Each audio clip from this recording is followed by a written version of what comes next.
So Marvel's Spider-Man 2 has been released, and a lot of fans are wondering, is Marvel's Spider-Man 3 happening? Is Spider-Man 2 getting DLC? And could we get a possible Spider-Man Miles Morales 2 sequel? So stay tuned for the whole video. So to know if Spider-Man 3 is happening and what could happen in the next game, we have to go to the end of the story for context. After Peter and Miles take down Venom, aka Harry, Harry is dead, but Miles barely resurrects him with his bioelectric powers, which puts Harry in a coma.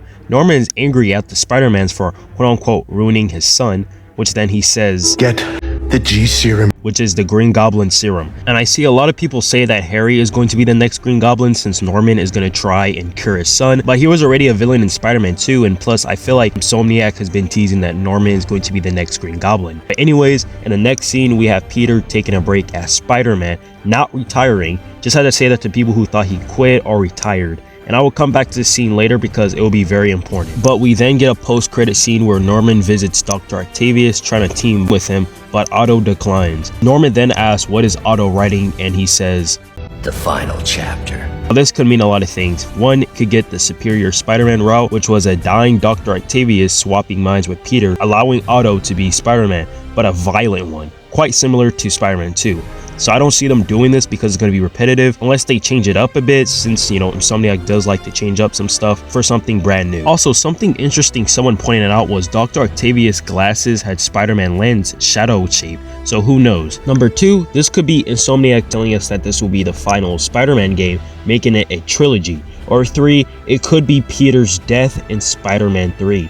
But it would be really risky, especially if they create suits, powers, all this stuff for Peter's Spider-Man that you can't use afterwards. So what do you guys think Otto means by the final chapter? Comment those below. Next is Spider-Man 2's DLC. So if you complete the side missions, the Flame and the Identify Target, you know that they tease Carnage and the Chameleon. If you don't know who they are, Carnage is like Venom, but he's red, and his arch nemesis is Venom. And Chameleon is someone who is the master of disguises. And some people think that they could be in Spider-Man 3, but I don't see that to be true, especially since you have the whole symbiote thing in Spider-Man 2, and you had Kraven in here as well, which Chameleon is the half-brother of Kraven. So are you guys excited for Spider-Man 2's DLC? Leave those comments below. And lastly is a possible Spider-Man Miles Morales 2 game, because thanks to the last credit scene, we got introduced to the character Cindy Moon, aka Silk. And this scene I said will be important was because Peter said he was going to take a break, just like in the first Spider-Man Miles Morales game. So we could play as Miles, Spider-Man, and Silk,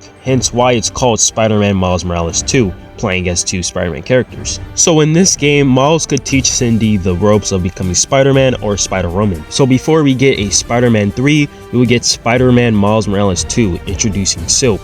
So in Spider-Man 3, we get to play as Spider-Man Peter, Spider-Man Miles, and Cindy Moon Silk. Hence why it would be called Spider-Man 3, playing as 3 different Spider people. Are you guys excited for the future of Insomniac Spider-Man? If you are, please leave them comments below. If you guys want to theorize on what I talked about, like who could be the villain in Miles Morales game, what could the plot be in Spider-Man 3, or what DLCs could we possibly get in Spider-Man 2? Leave those comments below. But anyways, see ya.